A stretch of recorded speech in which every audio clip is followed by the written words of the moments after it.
to present tonight's entertainment. It is Comedy The Gathering!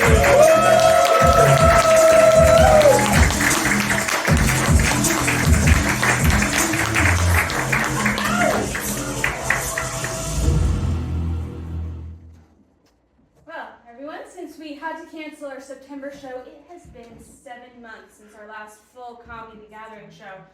So, thank you for joining this little catch-up meeting today. No problem, thanks for planning. Yeah, I guess. You did show up unannounced to my apartment. I think we're all here for the same reason. I think so. Again, I live here. We're all here to make a ton of money writing sketch comedy so that we can retire rich and early. And folks, it is not going well. To date, we have made zero money as Comedy The Gathering, and in fact, we have lost a bunch of cash on this deal. And time. And privacy. And pride.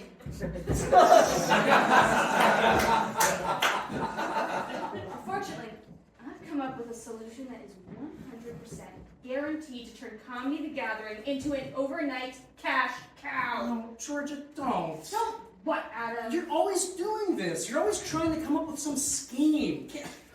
Can't we just write comedy and enjoy it for the art of it and have fun? Stop being a fucking baby, Adam.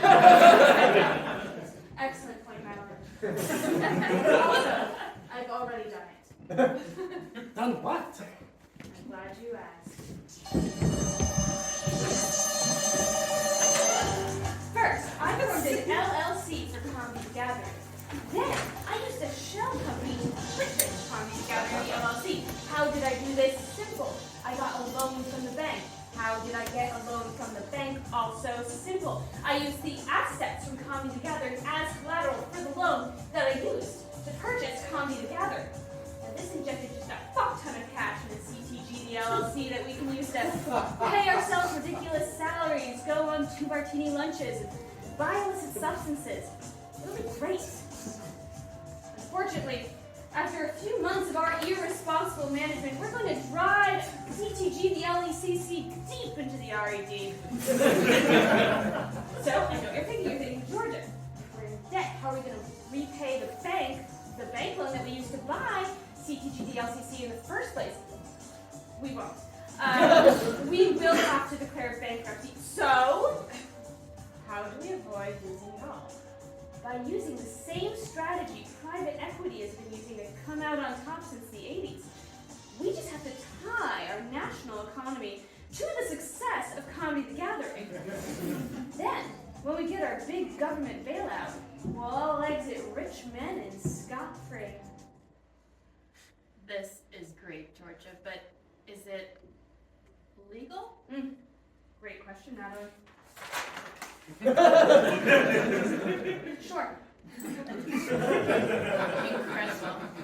Okay, but Georgia, the only assets Comedy The Gathering has is our Instagram and an assortment of handmade, sexually explicit props. How did the bank accept that as collateral for your loan? I'm glad you asked that question, Adam. The bank did not want any of our props. So, I had to reach into some of our other assets. What other assets? I told the bank that they can use and sell the Comedy The Gathering brand, including our full names, likenesses, and life stories for any reason or purpose, no limits, no liabilities whatsoever until we pay them back with interest. But you're not going to pay them back! Okay, so it's not a watertight plan, Adam. I'm not a financial genius. I like it. But how are we going to get Comedy The Gathering to exploit the overly complex U.S. financial system in order to extort a government bailout? That's the kicker. Thank you. But it's actually quite simple. We just have to make the entire U.S. economy dependent on our success as a comedy trio. We have to make Comedy The Gathering too big to fail. Now that would be a great name for a show. Too big, too fail, too big, too fail, too big, too fail, too big, too fail, too big, too fail, too big, too fail. Oh, Georgia, Madeline. Women do be like that. But those two, they do have been like that since, well, since the day I met them. The day I met them. The day I met them. The day I met them.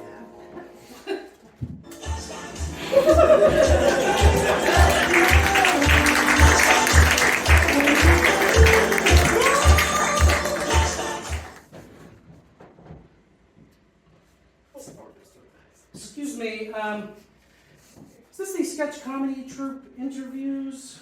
Enter. Oh, I'll take that as a yes. Please say your name, age, star sign, and Myers-Briggs personality type. Sure. Yeah, Adam Lauver, 5'8", Gemini, INFP. Well, sometimes ENFP, depending on how I'm feeling or how many drinks I've had. Yeah, but no, mostly, INFP. Spell it. Yeah, INFP. Your name, spell it. Yeah, no, I know, it's just a little joke. LAUV as in Victor, ER. No! We don't care about your last name. Nobody does. So you want me to spell my first name? Uh-huh. You want me to spell Adam? Uh-huh. Okay. Yeah, it's ADAM. Write that down.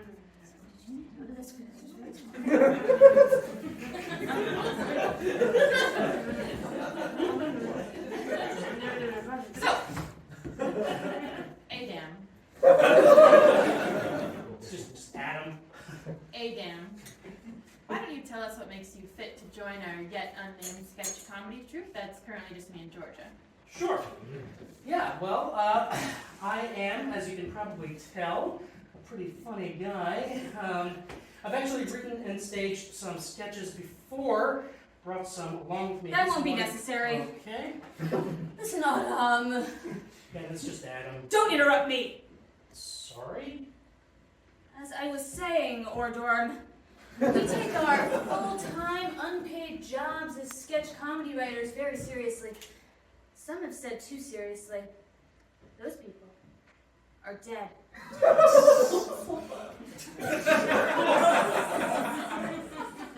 We take prop work seriously. We take second things seriously. And we take the rule of threes very seriously. And that's why we're looking for a new third in this relationship. Our last third didn't work out. You mean like a third person for the sketch comedy troupe, right? What else would she have meant? Nothing. But yeah, no, I'm totally with you on that. Comedy is very hard and serious work. I take comedy very seriously. I actually have a poster in my apartment that says, "Comedy is just a funny way of being serious."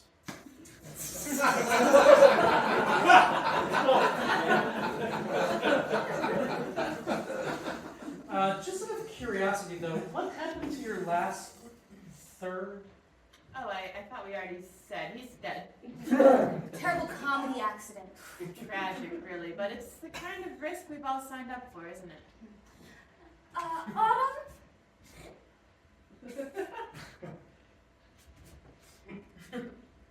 My name is Autumn. What did I say about interrupting me? Sorry? Autumn, would you die for comedy?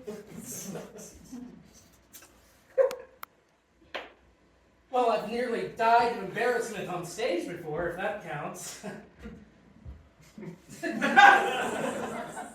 And the goal is for the audience to die laughing, which is... Perhaps he thinks we're stupid. Do you think we're stupid, Mr.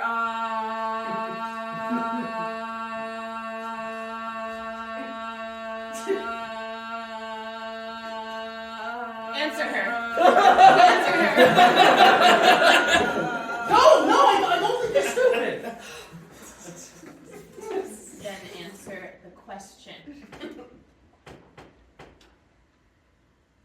yes.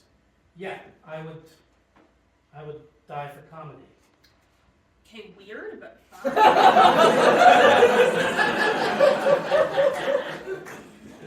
So, what do you have to show us? Oh, great. Yeah, so I've been working on a monologue.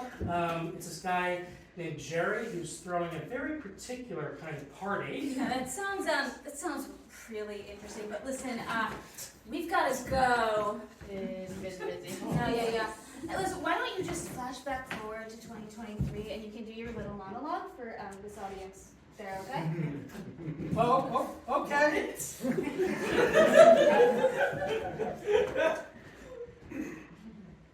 Hey guys. Just gonna go get into character. Hope you're enjoying the show so far. I'll be right back.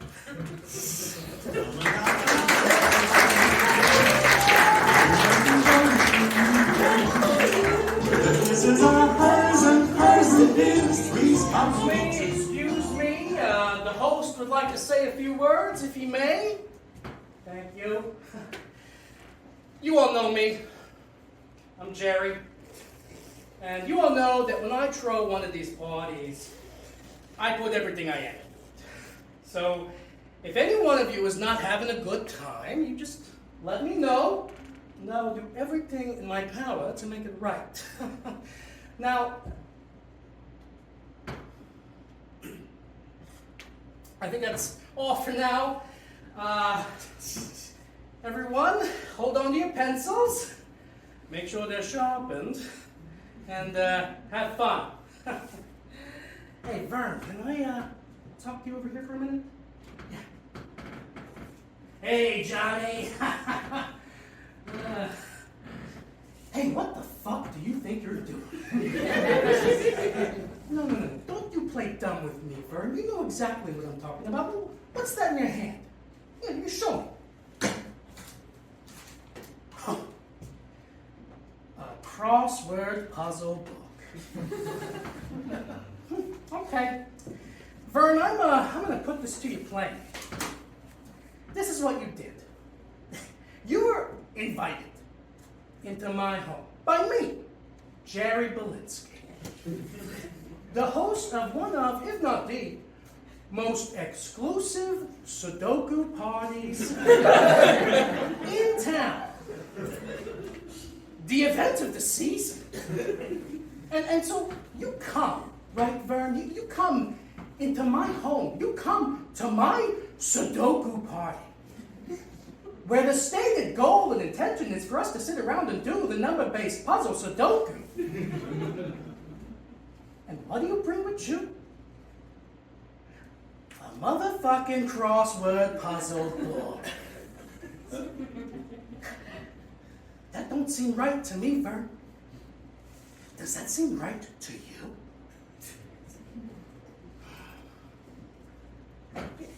Sit down. Yeah, sit down. Let me tell you a story, okay? The day was January 8th, 1997. There I was. Me, 21-year-old Jerry Belinsky, sitting at Cherry's Diner on 4th and Main, doing that day's New York Times crossword puzzle. I had most of it done. I was just finishing up the stragglers. But one of them, in particular, had me stumped. 47 down. 6 letters. The clue?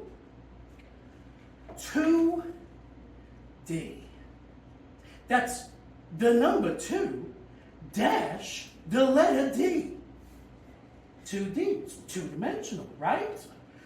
6 letters, I don't know, square, circle, but nothing fits. You know what did fit, Vern? You know what the answer was? You know what Will Shortz, the editor of the New York Times crossword puzzle since 1993, thought counted as 2 D.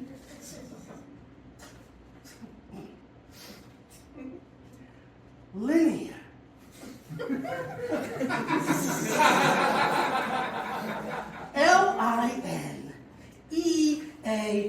Now, I don't know about where you're from, Vern. Or where that fuck Will Shorts is from.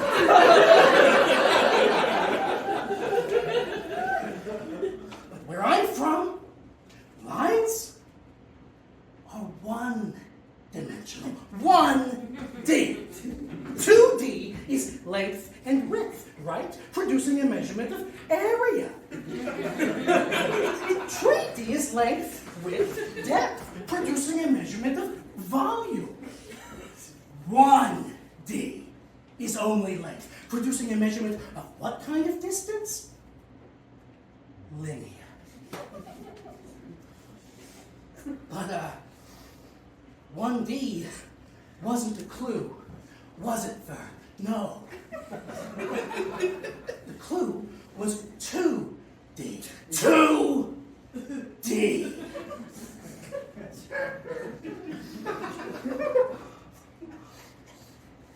That's when it happened, Burr. That's when I lost all faith in words.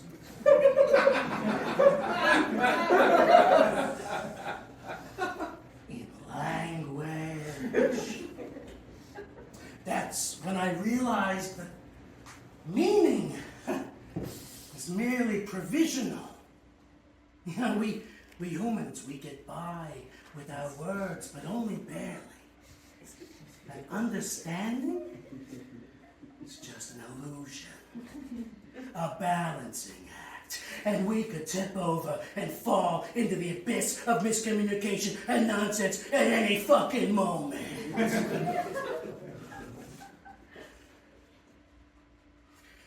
But numbers, if you want real certainty, that's where you find it. In the pristine precision of mathematical figures. When you're right, you're right. And when you're wrong, you're wrong. Hence my love for this, the trusty, reliable Sudoku puzzle. Now, Vern, take this pencil. And Vern, when you lie in bed tonight, you best thank whatever higher power you believe in that I showed you the light this day. What? No, I'm not going to give you your crossword puzzles back. Get out of here. No.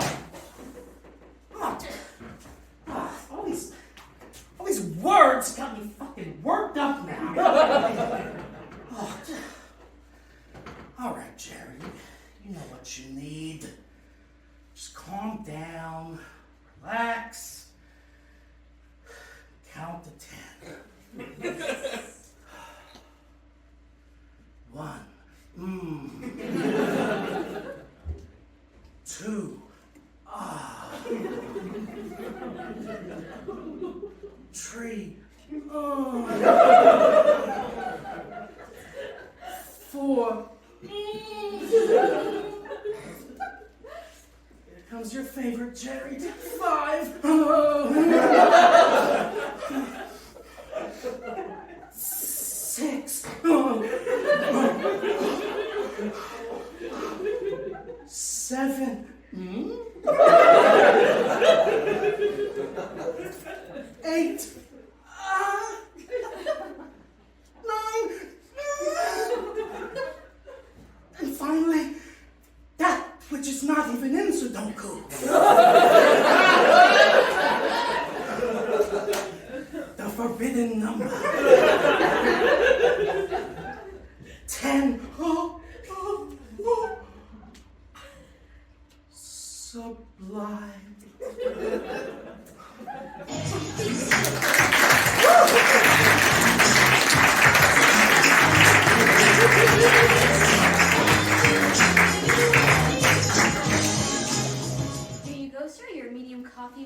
oat milk. The sugar is right over there. Thanks so much. Kenneth, are you okay? Yeah, no, I'm fine. I'm good. Woo, I do not know what just happened. Was there like an invisible rock over there? Oh, well, no coffee for me today, I guess. Oh, don't you even worry about that, sir. I am just glad you're okay. I'll refill this for you. Really? Like, free of charge? Yeah, for sure. Like I said, I'm just glad you're okay. Here you go. Here you go, sir.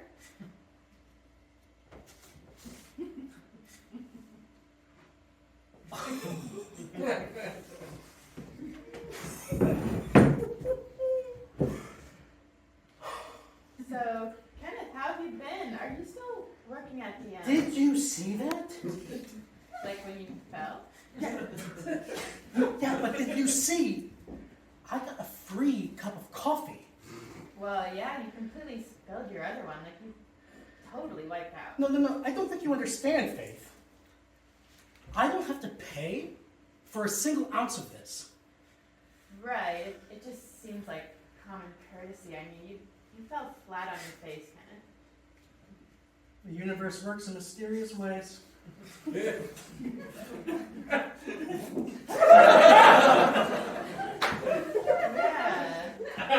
I guess. So what have you been up to? It's been months, right? I'm going to get a scone.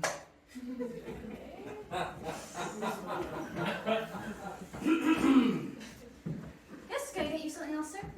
Yes, one scone, please. That blueberry one. Sure. That will be $2.69. Sure. $2.69 for just the one scone. What? Oh, nothing. Thanks. Whoa! Whoa! Whoa! Whoa! Whoa! Whoa! Oh!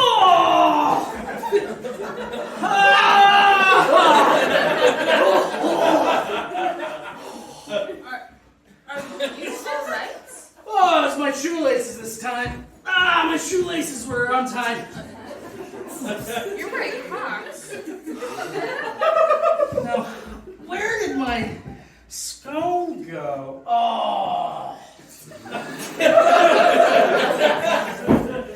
Rolling across the floor. It's absolutely covered in floor dust. Don't worry about that. I'll get that for you, sir. Hey, are you feeling okay? Maybe you're a little dizzy or something. Perhaps you should just sit down for a bit.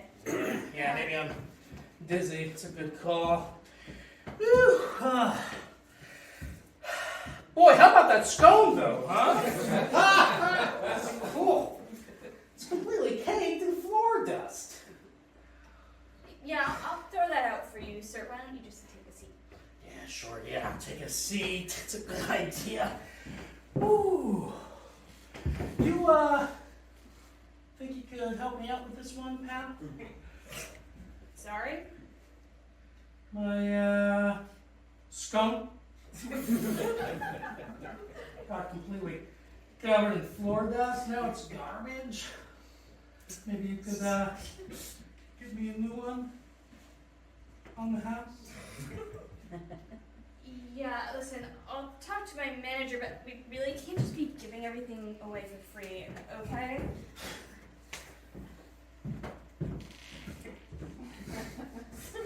What the hell, Kenneth? You gotta make it to the top somehow in this world, Faith. I just hope you find your big break someday, too. What? This life ain't cheap, Faith. I don't like some of the things I've done. I sure don't. But if it means being able to put food on the table when I get home, feed the wife and kids, I'll do it. Don't think I won't. Wait, you have kids now? Wait, Kenneth, okay. You know you're not, like, saving money by spilling shit, right? Like, you're just getting a replacement of the exact same thing? Faith, I was thinking the exact same thing. I think it's time to start upgrading. Oh, Kenneth, what are you doing? Why are you spilling coffee on your laptop, Kenneth? Here you go, sir. Please just be careful, okay? You are not going to believe this. Sir, I have other customers waiting. What is it? It's unbelievable. I mean, right on today of all days, after incidents 1 and 2. Sorry? I said on today of all days, after incidents 1 and 2. No, I heard you, but... My coffee, and the scone, Right. and now this. What's like? Oh, Yeah, I really need to get back to work, so. oh, please let me tell you my story. Okay. So, I was so out of sorts after falling not just once but twice in your fine establishment. Yeah, what does that have to do with your laptop? Well, I was so out of sorts that I just completely spilled coffee all over my laptop. That really sucks. I'm sorry to hear that, but I really need to get back to work, so.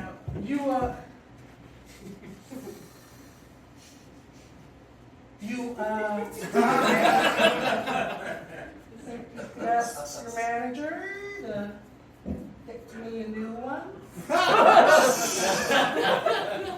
A new laptop? Yeah, I'm thinking like an HP Pavilion or MacBook Pro. You think we just hand out laptops at the bean station? I mean, well, it's really unfortunate. I know. I mean, trust me, I am so mad at myself for this blunder. Oh,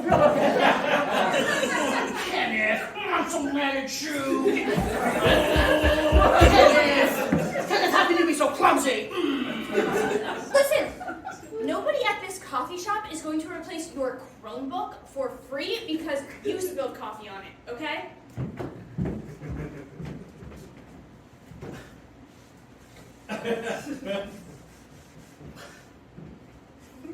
Fuck! I'm so sorry.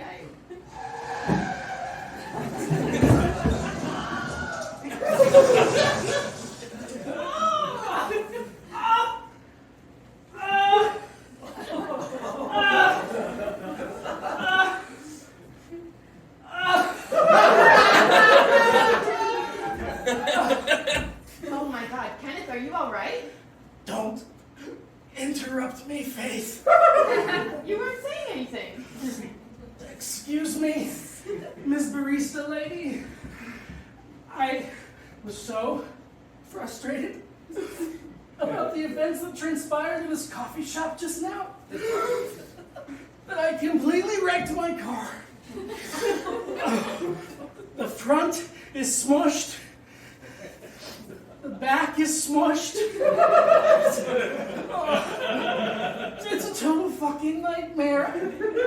I can't feel my fingers or my toes. They're totally smushed. And I think I have a smushed rib. I'm calling an ambulance. Before you do that, Christ. I'm gonna need you to talk to your manager. Oh my God, Kenneth, you need medical attention. Shut your trap, Faith! Before you call 911 and get me an ambulance, I'm gonna need to know that the bean station is going to foot the bill. And that you'll cover the cost of my rhinoplasty. Rhinoplasty? You're seriously thinking about a nose job right now, Kenneth? I want it crooked. You want it crooked?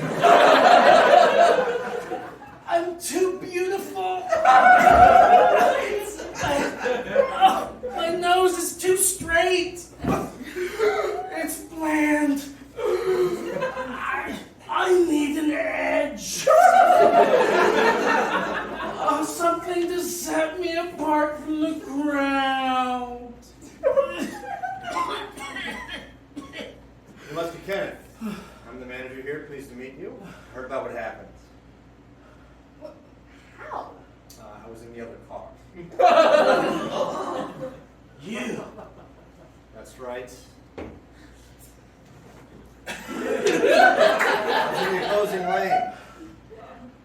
I heard about what happened with incidents 1, 2, and 3 from my office in the back. You did? I did. And I was furious to think that such a chain of misfortune could occur at this beloved location of the bean station. I'd blow off some steam. Little did I know you were doing the same thing. There was full steam ahead on my end. And on mine. Come, Ken. Let's go to the hospital together. It would be my honor. And I'll feed the bill. and you'll spice up my schnoz. I'll spice up your schnauz.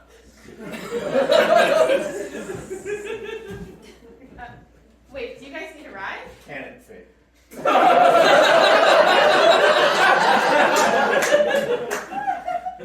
Yeah, Faith. Shut the hell up. We've heard enough from you. I hope I don't hear from you for years. The rest smells like literal shit. Let's get out of here.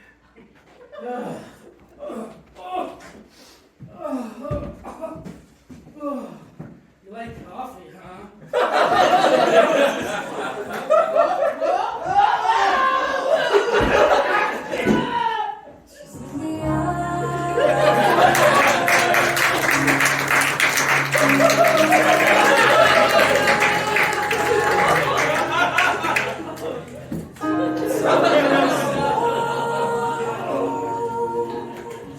Alright, folks, you've had 20 minutes. What plans have you come up with for exploiting the American populace? I just want to say for the record that I find this whole scheme morally dubious. Oh my God, can you Having said that, I did just see an ad for a toe fungus treatment with our faces on it. So I am willing to do almost anything to get us out of this mess. Well, I have some good news, guys. I was doing some research on the internet about how to get rich quick, and I came across this really cool guy on YouTube. Okay, I'm sold already, but keep going.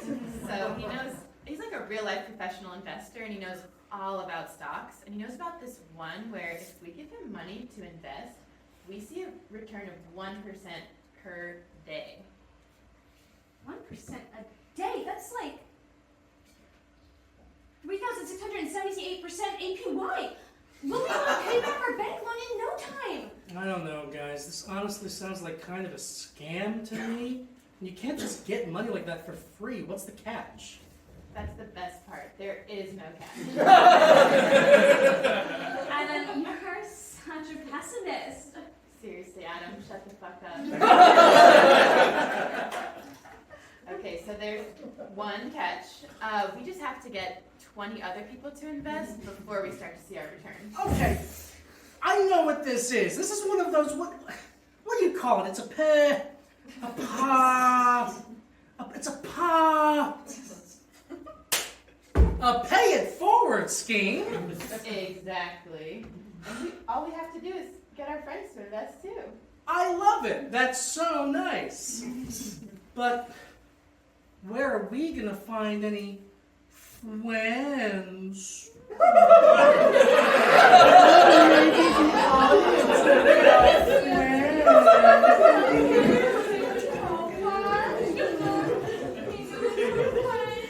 Attention, everybody, I'm not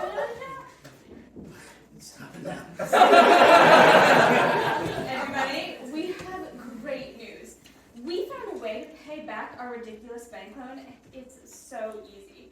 And the best part is, all of you will have a chance to get rich with us. All you have to do is invest. If we get 20 people to invest, we'll be home free.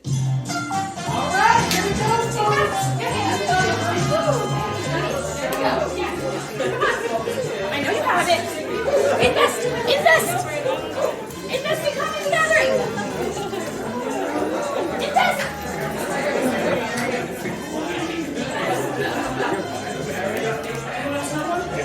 Why did we have 20? This one's fake. Guys, we made it forward. God, thank you, everybody. You saved Comedy the Gathering, the LLC. It's a November 17th or 18th miracle.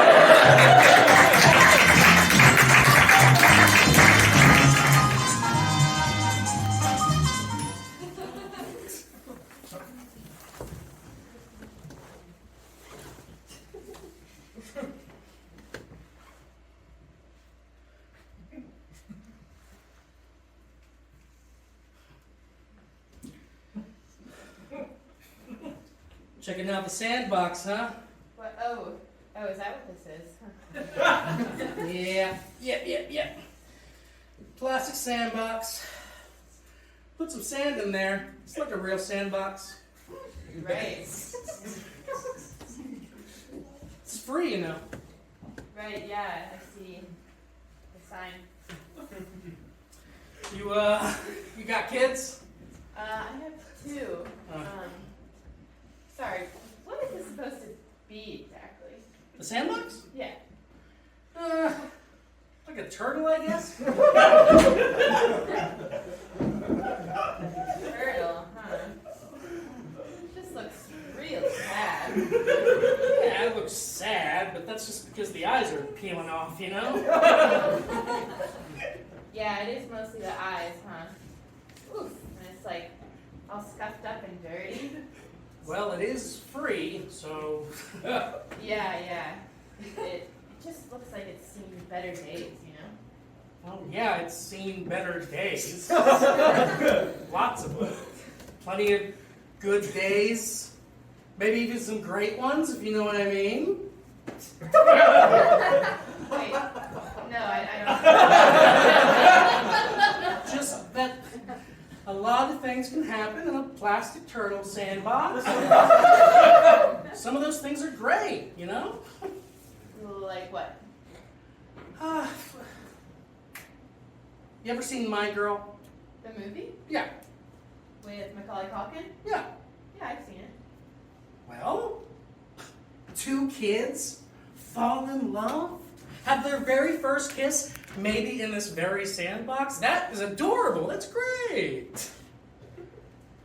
Wait, doesn't Macaulay Culkin die in that movie? So which one's your car? I hope you load it up. No, I don't want this. Why? I mean, it looks traumatized. It looks like it's seen some things. Well, sure, yeah, it's seen some things. Some good things, like kids kissing. A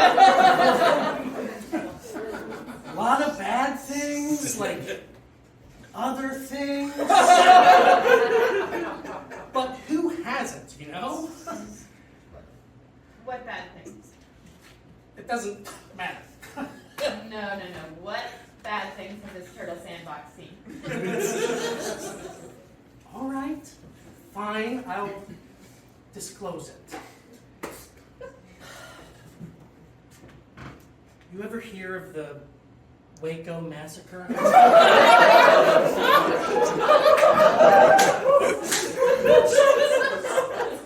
Texas? Yeah. With that Koresh guy and the Branch Davidians? Yeah. The FBI siege that resulted in the deaths of like 75 people? Yeah. Yeah, I heard of it. Well, it was there.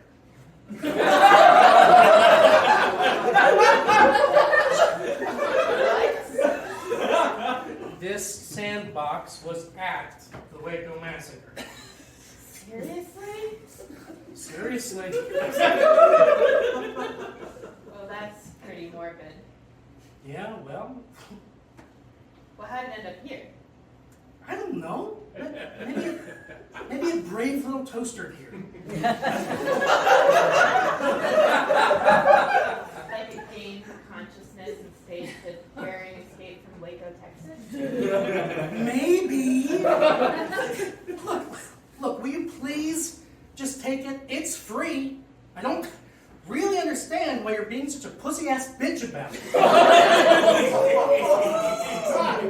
Okay, just what is going on here? Why are you being so pushy about getting me to take this fucking traumatized turtle sandbox? Right, look, I'm sorry. I'm not trying to be pushy. It's just, look, it's a totally normal sandbox. It's free, and there's nothing weird or supernatural about it. You just put some sand in it, and it's like a real sandbox for your kids to play and be totally safe in. Is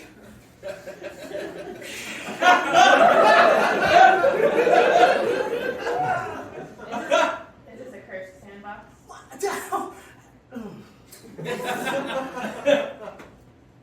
Yeah. Some kids die in this? Yeah. Like Macaulay Culkin and My Girl? Yes. What kids? Mine. Oh my god. Are you okay? No! Obviously! I'm trying to give you, a complete stranger, a free cursed sandbox that saw the Waco massacre and the deaths of my 2 children, Chickadoo and Flarg. So no, I'm not okay. Yeah. So, do you want it or what? I don't know. How many kids died in the Waco massacre again? Like 28? Yeah, sure, I'll take it.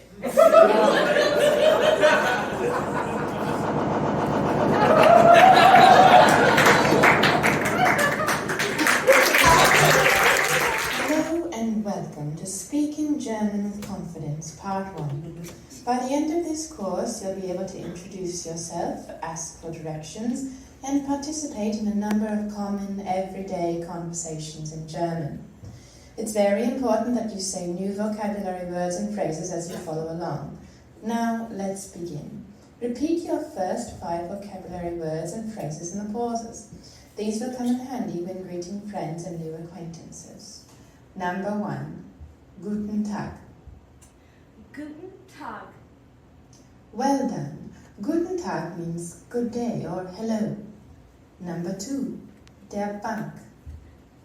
Der Bank. Perfect. Der Bank is, of course, the bank. Number 3. Gib mir das Geld. Gib mir das Geld. Let's try that one again. You'll want to say this loudly and clearly. Gib mir sofort das Geld. Gib mir sofort. Well done. That means, give me the money. Give me the money now. Number 4. Ich habe eine Waffe in meiner Tasche und auch keine Angst, sie zu benutzen.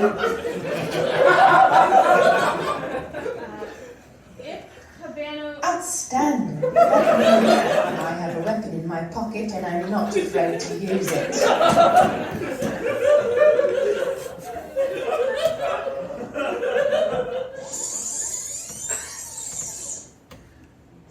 Congratulations, you've finished your first lesson.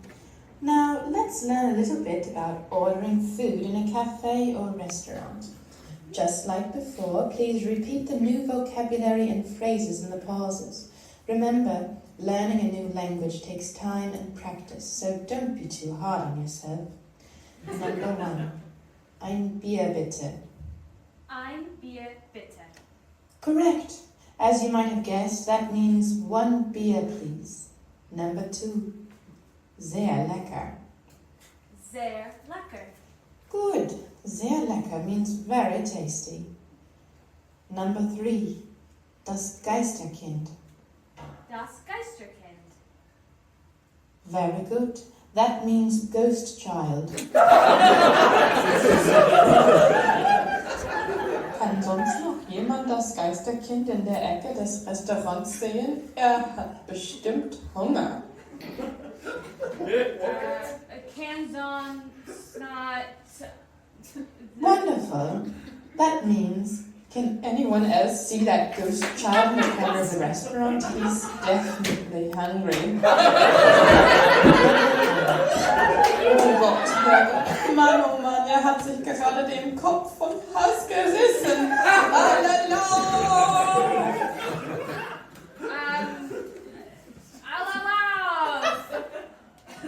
Wow, you're really getting the hang of things. As you might have guessed, that one means, oh God, dear Lord, oh man, he just tore off his head from his neck. Everybody run!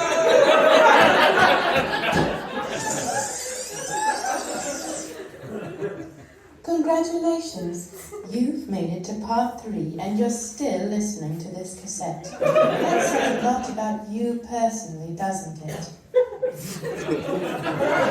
Now, for our third and final scenario, you have what you need from the bank and you've filled up your belly with delicious treats from a nearby haunted restaurant. Now you've got to get going, and rather quickly, so let's practice some transportation-related grammar and vocabulary. Repeat the following in the pauses. Number 1, der Zug. Der Zug. Excellent, that means the train. Number 2, das Auto. Das Auto. Wonderful. Auto, of course, means car. Number 3, Autounfall. Autounfall. Correct. That means car accident. Number 4. Mein Auto ist von vorne und hinten zermatscht geworden. Du musst dafür bezahlen und mir ein neues kaufen. Und wenn du schon dabei bist, ich hätte gern eine neue Nase. Nope. Outstanding. That one, as you might have guessed, means my car is smushed in the back and in the front. You have to pay for it and buy me a new one, and while you're at it, I'd like a new nose.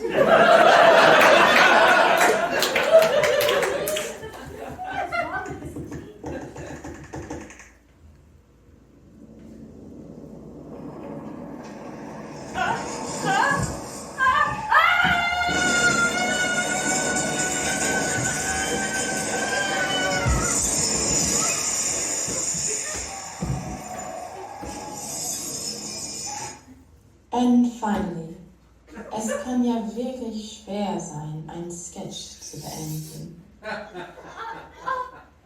Very good. That means it can be really difficult to end a sketch. Do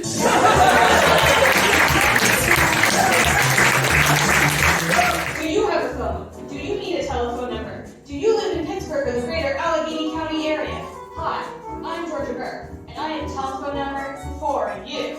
2 million telephone numbers to be exact. That's right, in a business venture gone terribly wrong that I will not elaborate on, I acquired 2,412 area code phone numbers, and they could be yours at a steep discount. I just really need the money because I used all the cash for my comedy trip's extremely clever and foolproof money-making scheme on these phone numbers. It just didn't work out how I planned, okay? I just really want to impress my comedy partners. I really messed up with this phone number thing. Need a phone number for your business, a phone number for buying drugs, a phone number for doing pranks. You can have a phone number for people you like and a phone number for people you don't like if you want. These phone numbers are really, really cheap. I can't get into why right now, but for complicated financial reasons, I had to make our comedy trio, Comedy the Gathering, so enmeshed in the milieu of American culture and politics and economics that the government would collapse without us. It doesn't matter why, that's not important. What is important is that I got 2,412 area code phone numbers and I forwarded them all to my LG G750Q's voicemail, where I listed all of our upcoming show dates. That way, anyone calling one of those 2,412 area code phone numbers would come to our shows and make us the most popular comedy trio in Allegheny County. And we'd grow out from there organically. You have to start somewhere. You could have 412-896-3789.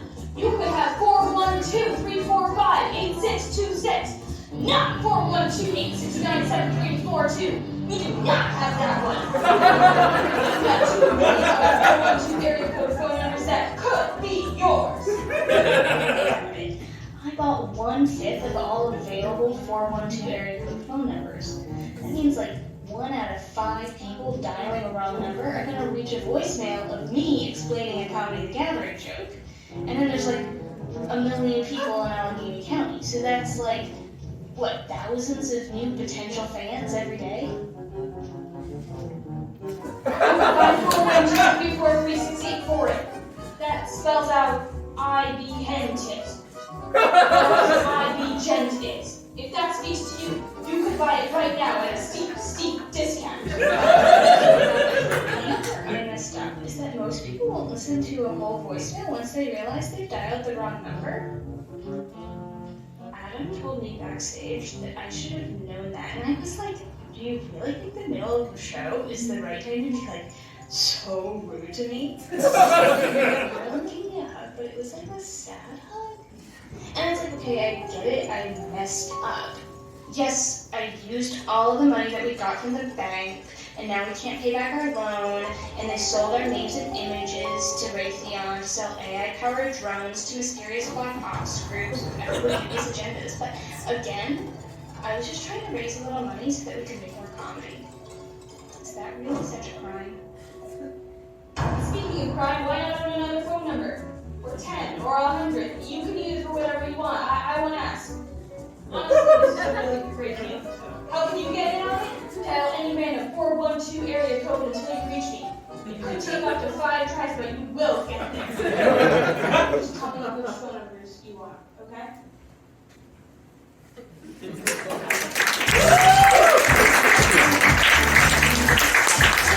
Alright, kids!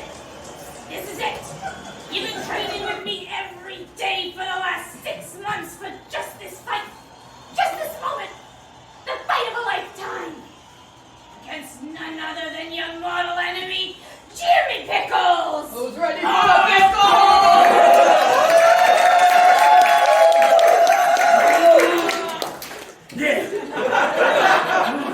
Yeah, I got this, Coach. I got this. That's right, you got this! Now what are you? I'm strong. That's right, you're strong! And what else are you? I'm agile. That's right, you're agile! You're agile as fuck! Now what else are you? Tell me! I'm focused. That's right, you are focused on winning this fight! And because of our 6 months of training, nothing is gonna break your focus tonight, right? Right. Nothing could possibly distract you from the fight in front of you, right? Right. I would even venture to say that no piece of news or emerging information about your life or loved ones could possibly upset you right now because of how focused you are, right? Right. Yeah, I guess. Great. Now get out that kid and give me your all, alright? Wait, what?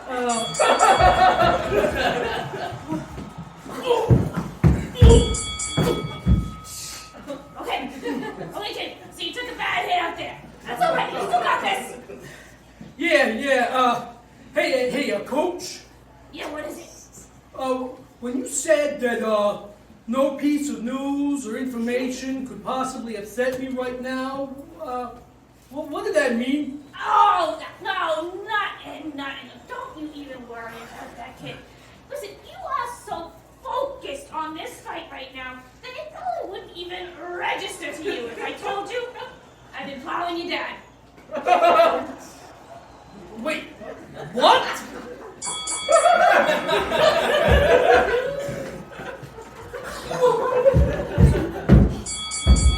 Okay, alright, good. You know what? It is seeming like you are a bit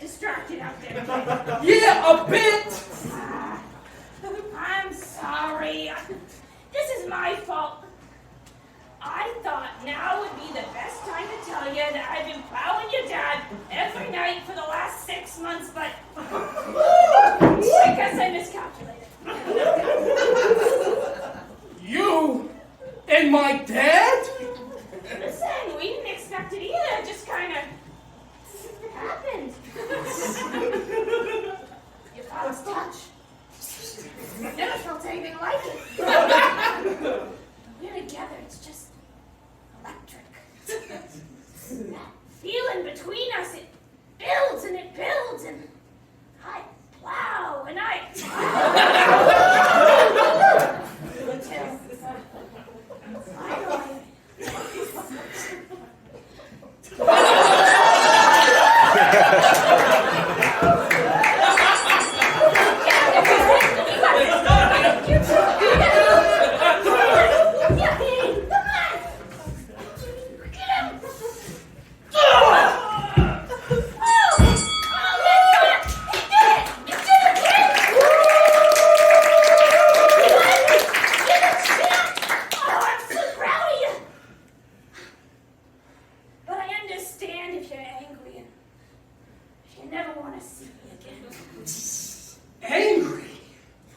Angry, Coach!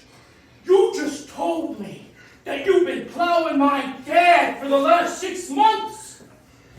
Angry? I am so fucking happy for you too. You are?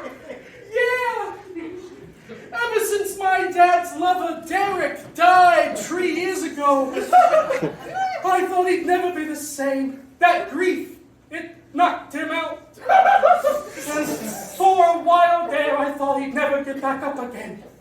But lately, he's been doing so much better. And now I know. It's because you've been plowing him. I sure have, kid. I sure have. I just wish someone would plow my dad.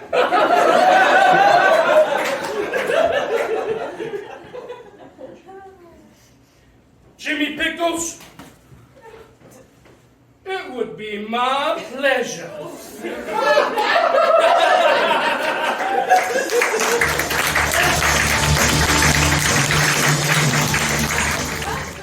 Welcome. I hope everybody had a great weekend. Anyone do anything exciting? Personally, I had a wonderful time with my wife getting to know our new neighbor, Julio. Boy, does he have a nice smile. Anyways, today's class is on physician empathy. Any idea what that might be? Yes, is it Braden? Yes, sir. What you got for me, Braden? I guess showing empathy as a doctor, like being compassionate with what your patient's going through. Exactly. Showing empathy can help your patient feel more comfortable, and it is proven to increase positive medical outcomes. So, why don't we run a few scenarios? Braden, why don't you tell your patient, Patty, that she has a sinus infection, okay? Sure, I can do that. Here, take this, and put this on. All right, and make sure you really listen when she describes her discomfort, okay? Okay. Hello, ma'am. Thank you for waiting. It appears you have a sinus infection. Oh, okay. Well, I have a really bad headache. Is that going to go away soon? Oh, I feel sorry to hear that. There can be a lot of pressure and discomfort with sinus infections, but you should be feeling as good as new after a couple of days with these antibiotics. And scene. Excellent work, Braden. You acknowledged her pain, you showed that you're an active listener, and you built up trust and connection. Just like my wife and I are building with our new neighbor, Julio. You know, he's the nicest neighbor we have ever had. It seems like every time I come home, he's at our place doing yard work.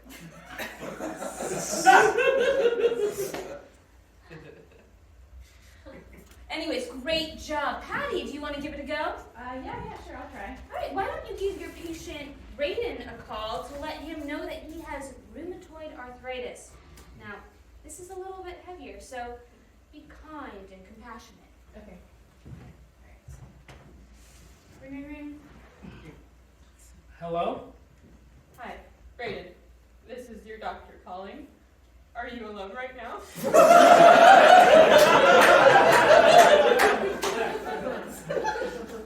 Yeah. Why? Is something wrong?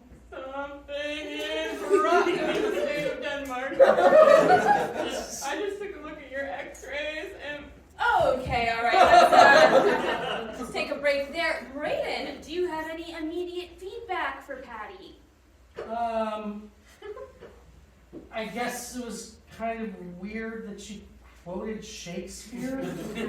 Yes, I found that odd as well. And rheumatoid arthritis certainly isn't no pleasant news to receive, but that response just wasn't proportionate to the situation. Okay, you know what? You two are right. I went totally overboard. Can we try a different scenario? I'm just warming up here. Yeah, sure. Let's see. How about you're coming into the patient's waiting room to let him know that he needs an appendectomy. Now, he's going to be in a lot of pain, so be calm and collected. And remember, don't get too emotional. Okay. Here. The door will be right here. Okay.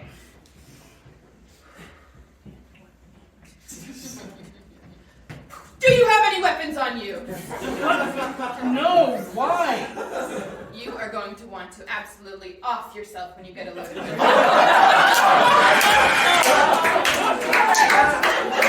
Let's take a little break. Patty, that was unhinged. You are insane. Wow, real sensitive, Brayden. Real empathetic. Okay. That was a bit much, Patty. Listen, I understand that people can get carried away with their emotions. What? Just the other day while Julio and I were making dinner, he started going on and on about this new love interest of his.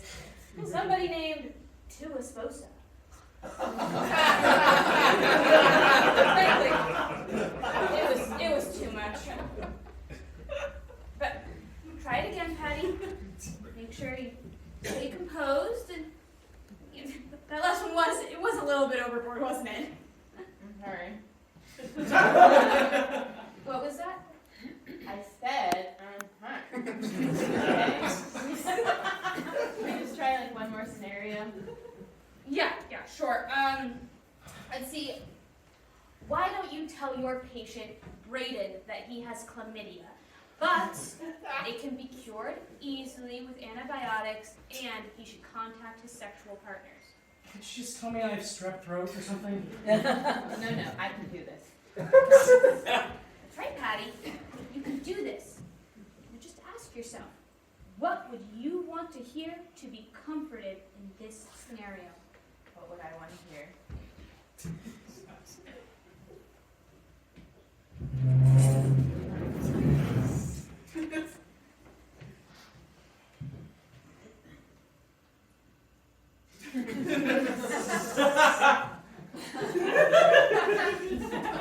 Brayden, you've been fucking up the wrong tree. I quit. So his wife is definitely sleeping with Julio, right? Oh, yeah, for sure.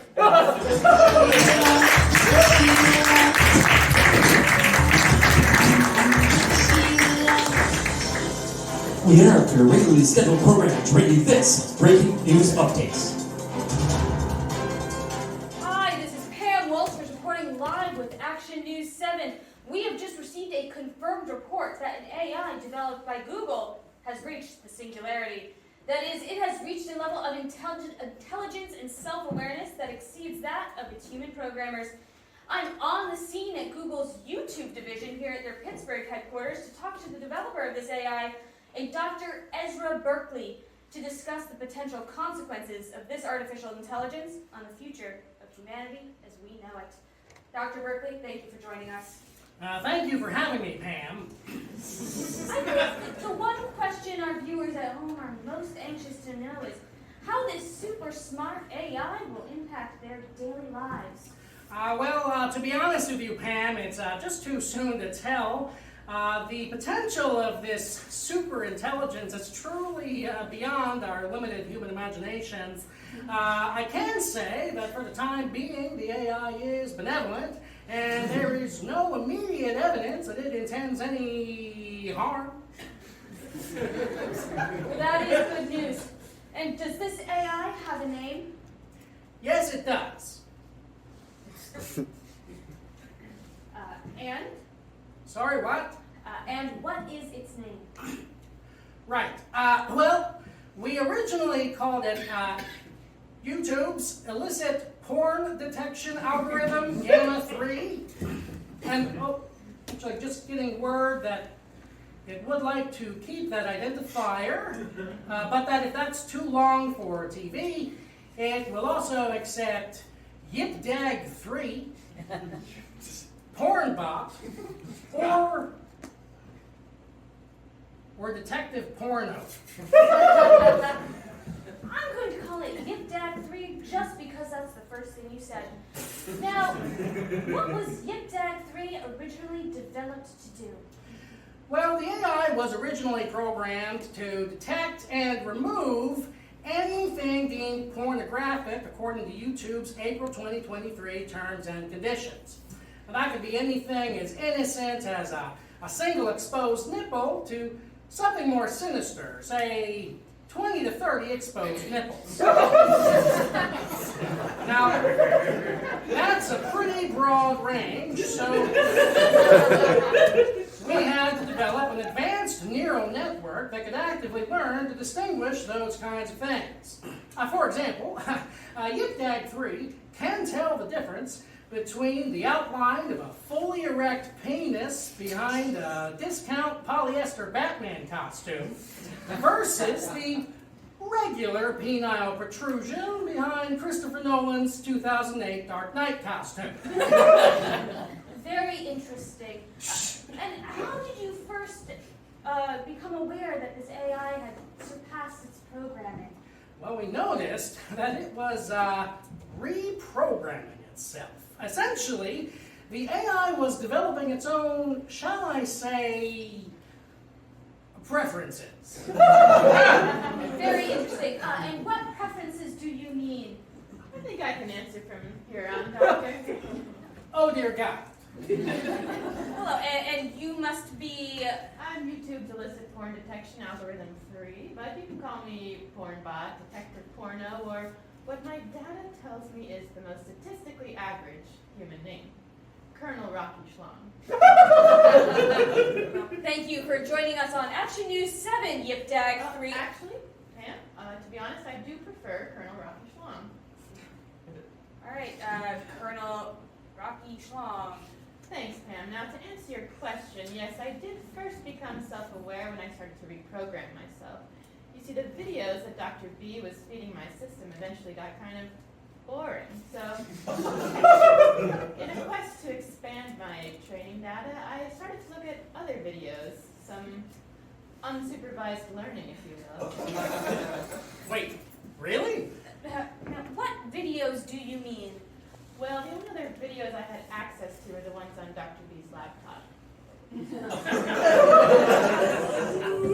Oh, no. So, I started with the real amateur stuff. Those really convoluted my kernels, if you know what I mean. I don't think I do. Oh, you know, home video style, poor lighting, bad angles, not the most attractive people, but inexplicably mesmerizing nonetheless. I think it's something about the chemistry they have. Sure. And the fact that it could be real people doing this, you know, people you know, friends, neighbors. Yeah, I guess. But eventually the amateur stuff started overfitting my network, so I had to branch out. A lot of Klingon role play, some pretty raunchy Rule 34 cartoon stuff. Oh, and what's it called when there's like a bunch of ladies in chef's hats, and there's one guy painted blue tied to a cross, and the ladies in the hats are kind of gently swatting at his legs with Twizzlers. I do not know. Berkeley, you know this. I do not. Berkeley, I literally live on your computer. Daddy Smurfing.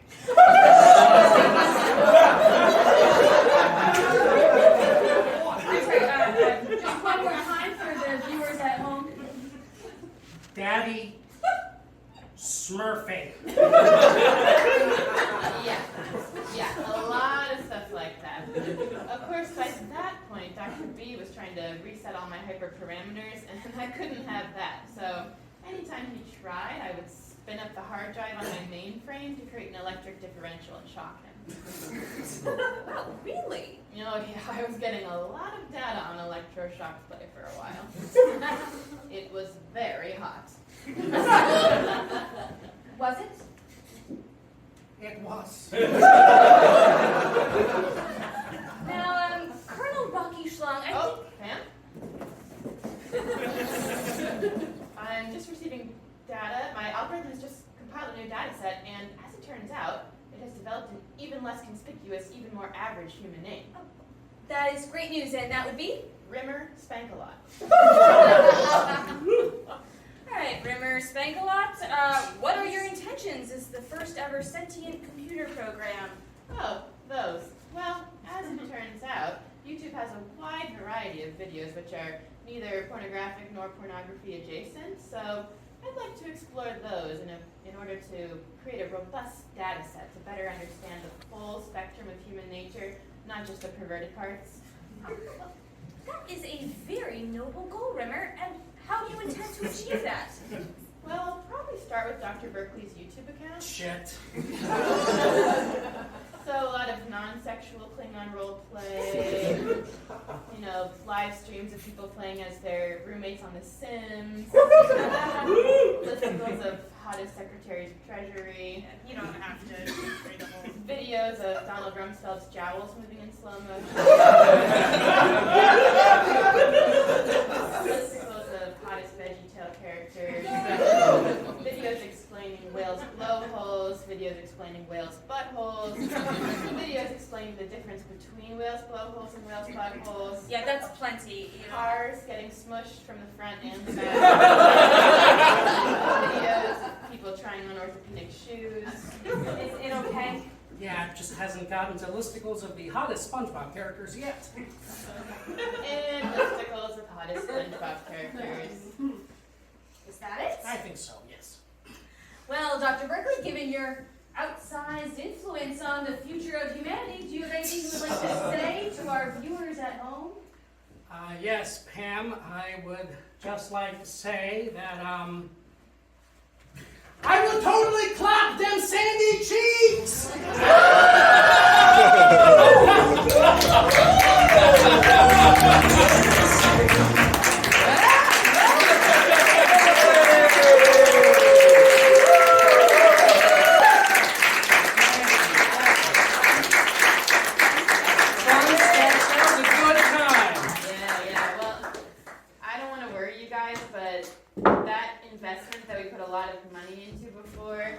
That guy never got back to us. Oh my God, is he okay? Oh, nothing bad happened. Hey, we've got his P.O. box. We should send him a get well card. Agreed. Maybe flowers too? Yeah. Well, not to stress you out even more, but I did just see our faces used on a pro catcalling campaign. So,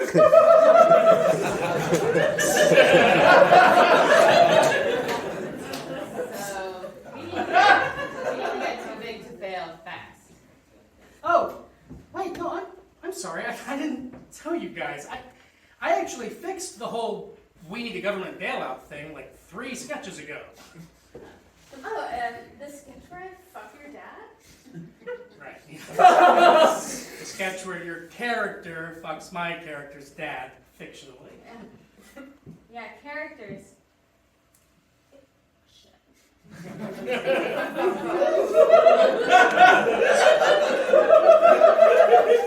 What did you do, Adam? Okay, well, first, I thought to myself, maybe it's time that I finally do what I said I would do the day I first met you guys at my audition. Maybe I should take out a big life insurance claim, make CDG my beneficiary, and finally die for comedy. And? Well, I'm deeply fearful of death and dying, so I did not do that. Yeah, makes sense. Checks out. But I did do something else. See, we had to make Comedy the Gathering too big to fail, right? Right. And to do that, we needed to make CTG integral to the economic success of the United States of America, right? Right. So, I captured the United States Secretary of the Treasury, Janet Yellen.